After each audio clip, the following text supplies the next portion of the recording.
The other, oh yeah, Just thought of something. Okay. that was sudden. When I get an idea in my head. There's no stopping. Hey, Empowered Vegan Lifers. Ella here with my co-host. Hey, Stephanie. Hey, Ella, how are you? I'm doing great. How are you? I'm doing good. It's really chilly here in Kansas City. I am so sorry. Oh, it's okay. It's all right. I love the chilly weather. I am so glad to hear that, honestly, because we talked about this on one of the recent episodes about our hearts being very sensitive, getting more sensitive. My heart hurts for people that are cold. like I'm not even kidding. Like, I hate the cold so much. And I know that I rarely use that word, but I hate the cold weather. And literally, I forget sometimes, not going to lie, being in Miami, we have no seasons. It's pretty much always the same. That's not true. The winter's amazing here. But when it drops below 70, I am the biggest bitch. I'm not going to lie. I am the biggest wimp, Stephanie. So anyway, I will try not to waste my hurt heart on you being chilly. No, don't, because I actually hate being over 70 degrees. I know that that's really silly, and summer's a wonderful time of year, but winter is my favorite time of year. I love cold weather, actually. So bless your heart. I'm so glad. You hot toddy. Oh my gosh. That is going to stick. That's so funny. That is so going to stick. Hot toddy. If you guys don't know what we're talking about, episode 30. 33? No. 31? It's 31 or 32. It's 31 or 32. It's in the 30s, though. I think it's 32. Nope, I think it's 31. Anyway, not the one with Anne, obviously. So the other one. But we're going to carry that one through. That is a new nickname. Hot toddy. That's a new nickname. I called you that earlier today, too. You did. Yeah. You did. And the last episode we had was with Allison Argo. Yes. When I interviewed her. And you're going to watch her film, right? I gave you the link. Yeah, you gave me the link, and I was so excited about it because you'd said such wonderful things about it, but we never actually talked about the content. Not yet. And what's so funny is that I'm not good with titles of books, titles of songs, nothing like that. But, the kids and I went to see this. There was a big kind of premiere or something, I don't know, in Kansas City when it first came out. What? And it was a big event. So we went downtown Kansas City. We saw this, and there was a food truck there. Kansas City barbecue, that's what Kansas City's famous for. And there's a food truck, a vegan food truck called the Peaceful Pig that has the most delicious Kansas City vegan barbecue. And it was this big event. It was so much fun, but I didn't connect the two. Oh my God. That I have actually seen. And I mean, it is a beautiful documentary. Beautiful. And I can't wait to watch it again. So I really want, except for one part, I want to watch it again. I want everybody to see it. So hopefully a lot of people have already seen it this time when this episode comes out. The timing, I think probably a lot of people have seen it at this point. So you guys that have seen it, you know what I'm talking about. Anyway, moving right along. How's everything in your world, in your family, speaking of fur families, how's Mr. Hemi? Hemi gave us kind of a scare this morning. It turns out to be a funny story, but we were actually very panicked about it. The kids and I got up and we had breakfast, and we were just sitting around the table enjoying breakfast together and talking and whatever. And all of a sudden we realized that Hemi wasn't around, and Hemi is always around. Hemi's always around. So we started kind of looking for him. Hemi's not an early riser. I should preface all of this by saying Hemi likes to sleep in. And so anyway, we were kind of looking around, and we went by the front door, and the front door was just a little bit cracked. And we were like, oh no. Oh no. Hemi maybe decided to go out on his own, which he has never done before. And I mean, he doesn't even use a leash. I mean, he sticks right by us. And so we're his people, and he's not going anywhere. Or, at this point we thought maybe he had. So we went and looked around the neighborhood. The neighborhood's really small. But we looked everywhere, calling out his name, and couldn't find him. So I ran back in the house. I was going to get the keys to the car, thinking we got to go a little bit further out. And I ran into my bedroom and looked over on the other side of the bed, and there he was, just cuddled up in my duvet. He was just, you couldn't see him. He was just cuddled up, just lying there inside the covers, so snuggled in that you couldn't even see his head. He was just. So he slept in while the rest of the entire family was. We were out looking for him. Oh my gosh, and that's hilarious. He was sleeping soundly. How old is Hemi? Like about? Well, when we got him last year, they said he was about 1. So he's probably around 2. I mean, he just likes to sleep in. He does. He's like a little old man. It gets to be 8:30, 9 o'clock at night. And he has a ritual. And he's done for the day. Like he doesn't want to go outside. Treats don't motivate him, which normally he's very food motivated. But no, he gets up on the couch and he snuggles whoever's closest, and he falls asleep at 8:30 or 9. And then in the morning, he gets up on school days only, gets up, and I make him a peanut butter sandwich. As I make my son his peanut butter jelly sandwiches, I make him a peanut butter sandwich, and he eats the peanut butter sandwich, goes outside, and then he goes back to bed. Oh my gosh. For at least another 2 to 3 hours usually. So, but this morning, being a weekend, we did not, there was no peanut butter sandwich. It was just Hemi sleeping in my bed very soundly. That's hilarious. She's very unpredictable when it comes to her morning routine. Some days, 5 o'clock in the morning rolls around and she's like, hey, what's up? You want to take me out now? Hi, I want to lick your face. And I'm going to, paw. Does Timmy do the paw, like kind of puts his paw on your hand? Oh, when he wants you to pet him? Hemi has many, Hemi's very expressive with his paws. Mm. He has a power paw that he just throws up when he's done with something. He has a peace paw that he kind of paws at you in the air when you're mad at him. And then he also, when he wants something, he just puts his paw right on like your knee or your hand, like you're describing. Mm-hmm. And we call that the please paw. Wow. That's impressive. That's very impressive. Yeah. So some days she's like 5 o'clock. She's like, let's go. And then other days she slept until 10 o'clock in the morning. The other morning. Yeah. And I have to say, she is a 10-pound Chihuahua. She has 80-pound dog poops. I am not gonna lie. Oh my gosh. No, you would not believe. I've seen other Chihuahuas in their little tiny, like their little tiny poos, No. You would never, ever guess that her poo came out of her. And I'm sorry to talk about poo. I'm getting so used to talking about poo as we get hugs and kisses up and running. Anne and I, if you listen to that episode, we are talking poo. So now it's very nonchalant. I can just talk about poo. But yes, her poos. And it's got to be because she eats so many vegetables. I would assume she's got this great vegan dog food she loves. And then her snack is cucumbers. I don't think you can overdo cucumbers. They're so little, like few calories. She can eat like an entire small cucumber.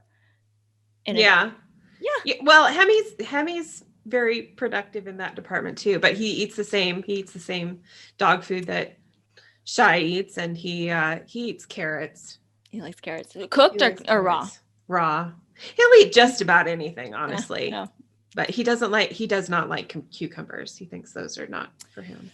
Yeah, but broccoli is a big one, but no, that's the only raw vegetable Shy likes. Then she likes, of course, peas and carrots, but cooked, and broccoli. She really likes broccoli. So really interesting.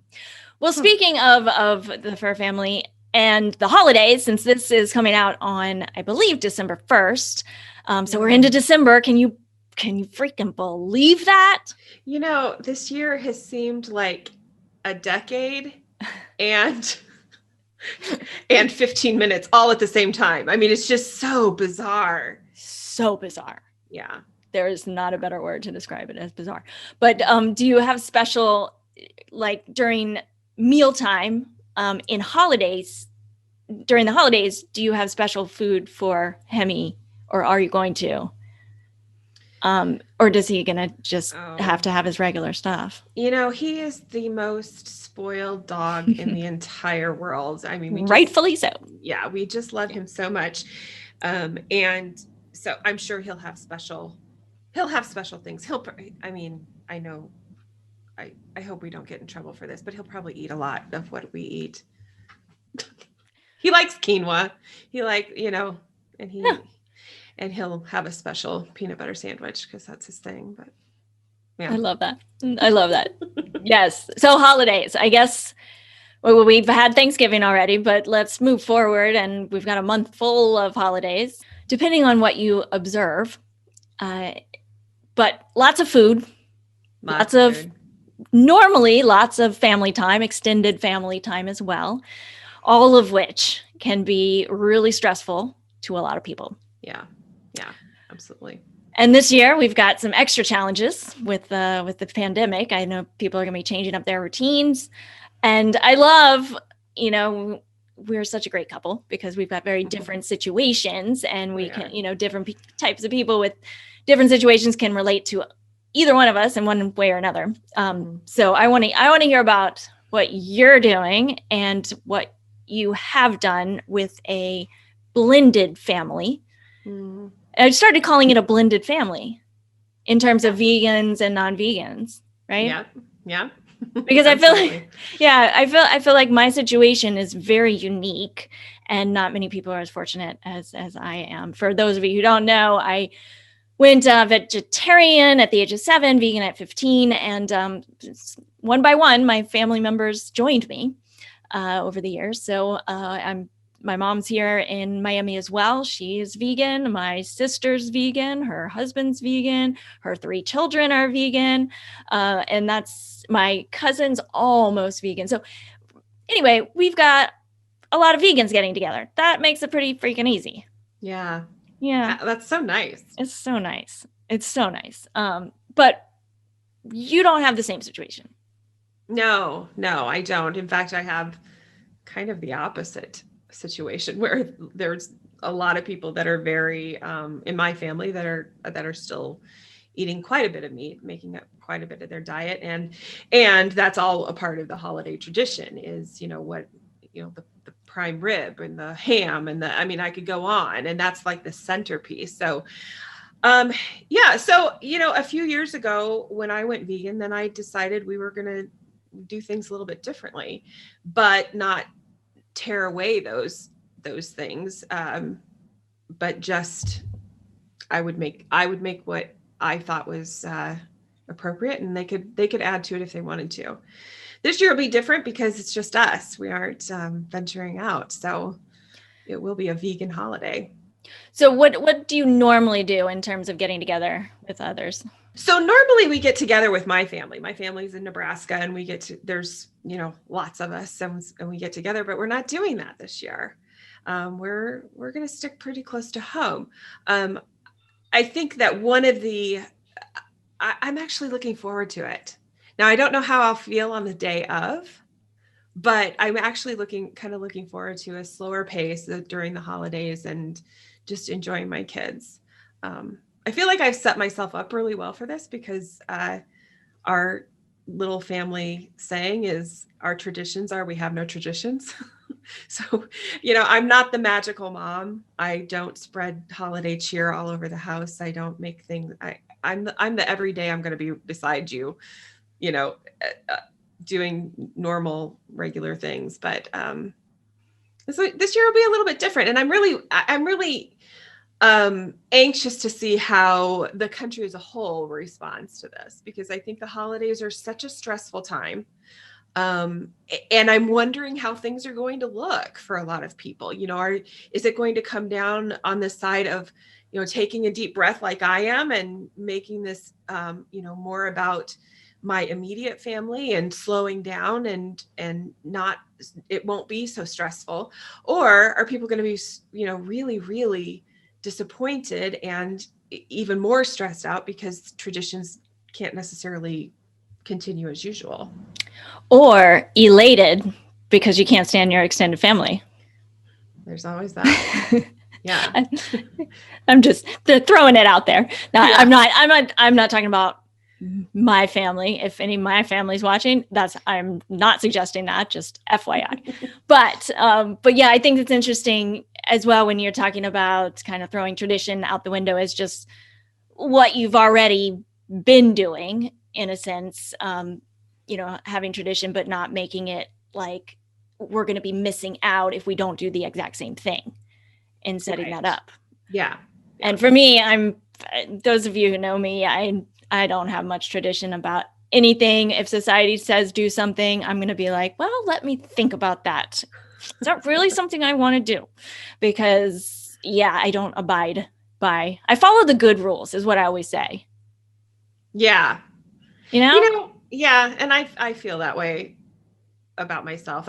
For a long time, I carried a lot of mom guilt. Mm-hmm. I do anyway, but I did around the holidays. And, a couple years ago, I was talking to Alex, my oldest daughter, and she said, Mom, some people, holidays mean fancy dinners and lots of sparkle. For our family, it means we're ordering Chinese food and going swimming. Yeah. And that pretty much, sums it up. So I feel like, we haven't been entrenched in tradition. So I think that I come from a different perspective in the holiday season. Yeah. And this episode is coming out in plenty of time for people to start to prepare mentally. Yeah. Which is why we wanted to go ahead and talk about this. What would you say, Stephanie, in terms of kind of coaching people going into the holidays and mentally preparing for what that looks like for possible disappointment, changes in tradition, extra stress if you are trying to travel?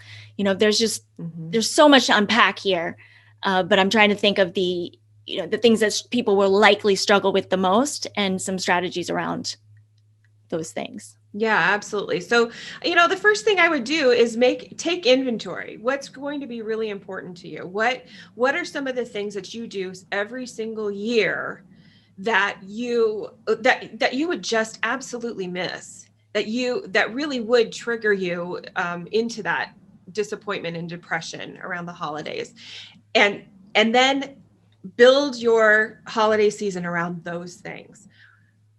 When you make your list, you're probably going to find that there are so many holiday traditions that you don't even really enjoy.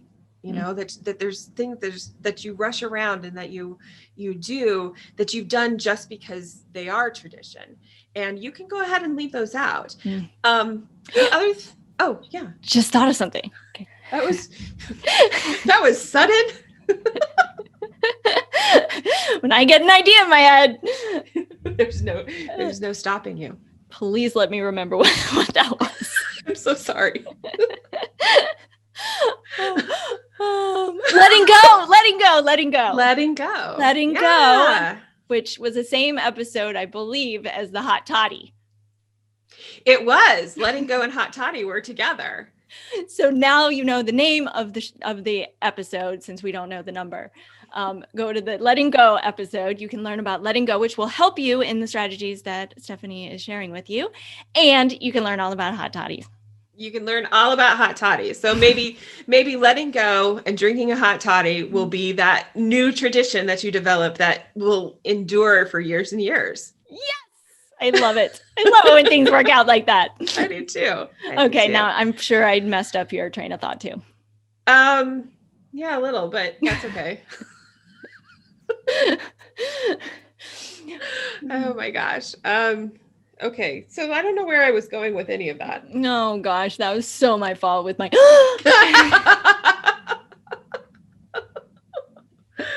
Oh my gosh. And it wasn't that big of an idea, but it seemed like a really, really important point in my head. It like came to the forefront and I couldn't even hold it in, Stephanie. Well, I think that it is. I think it's a really important idea because at the base of all of this is that there will be a lot of releasing and letting go this year. There we go. Letting go of those expectations, letting go of, the way you thought 2020 holiday season would be, and not taking things for granted. That's where you were in terms of taking a look, taking that inventory. Yeah, absolutely. You don't have to engage in the things that you don't want to engage in. Basically, you can design this holiday season just like you're designing the rest of your life. Boom. So yeah, boom. Design this holiday season just like you're designing the rest of your life. Taking your power, owning your power, mm-hmm. and putting that energy out there. Absolutely. Love it. And this year you get to do it in comfortable clothes. My favorite thing. I know, right? What are your comfy clothes? Well, the moment I come into my house, I put on my slippers. What kind of slippers do you have? They're Bionics and they're like a buffalo check. Are they like closed? Yeah, I do. Yeah. They look like this. Oh, those are cute. Yeah, I really like them. Can you walk outside in them? I can. I bought them initially for, like to be in the house, but yeah, I can. And I often do. And occasionally I forget that I have them on and then I walk into stores with them on, which I've done several times. Oh my goodness. Trying something new today. Yeah. I love that. Oh, you know what? I had, I wonder how many people, I'm curious, have a onesie. I forgot, it was one of those Oprah's greatest things, or, when she comes out with her top things, and this was many years ago, but it was basically like a onesie for winter with the footies and everything. And it was like a combo, like you're wearing a blanket, but it had legs and footies and it looked ridiculous. It didn't have a flap to go to the bathroom, but that's the only modification I'd make. That's so funny. I had a pair of something similar, but I hated them and I had to cut the feet out because it annoyed me. No. Alex has this big, and Eva wears it sometimes too. And we call it a tent, but it's like this huge blanket that is made into a sweatshirt. I know. Doesn't sound very attractive. It's who cares? Yeah, exactly. Yeah. Keep you warm. Anytime I can make my 14-year-old not attractive is kind of a happy thing for me. All right. So holidays, letting go of just old patterns that aren't serving you. And this is such an opportunity, I feel like, to be able to take a look at that. And we take it for granted every year. This is just what we do. This is what we've done for years and years and years. And all of a sudden we have this pause. Yeah. Kind of a forced pause to take a look at that. And that could really change things for the better for years and years to come. Yeah. Yeah, I think so. I think we've been editing all year long. Yeah. What are the essentials of life? What is essential to my social life? What is essential to my mental health? What is essential to my health? Yeah. And so we've been editing all year long and finding that there's so many things that we have piled and packed into our lives that just aren't serving us anyway. And the holiday season is is even more concentrated in those things. So I think you're right. I think this is an amazing opportunity to really take a peek at that and enjoy your time by yourself, enjoy your time together with your family, and you know what, I think things out. We should. Do you think we should have an episode on veganizing your favorite holiday meals? Like maybe a guest. That would be a lot of fun, I think. Maybe Kristen, veggie girl. Yeah. Or veggie chick, sorry. Veggie chick, yeah. I love her. So one Thanksgiving, my dad, who's an artist, he actually created out of tofu, like literally sculpted a turkey out of tofu. And then he had like a little red pepper for the gobble thing. What is that called? I call it a gobble. This is why these Miami girls opening a farm sanctuary is so funny, because I don't know the technical name for that yet. And I have turkey stories. I don't think we're going to have a turkey, but I have a love affair with Ragnar. Conscious Muscle, Jordan, his farm sanctuary, Friends Not Food farm sanctuary in West Palm, outside of West Palm Beach. Ragnar, when I went to visit that farm sanctuary, and I was a little intimidated. Turkey's, a really large turkey. They can be a little intimidating. Oh, yeah. Yeah. Absolutely. But no, Ragnar came right over, and he wants to sit in your lap. So these huge, Yeah. It's a beautiful picture of you. Oh, yes, that's Ragnar.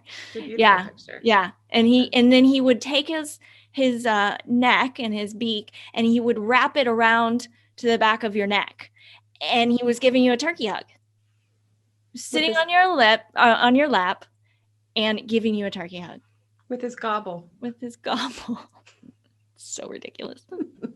And sorry, I'm misrepresenting. No, I'll get there.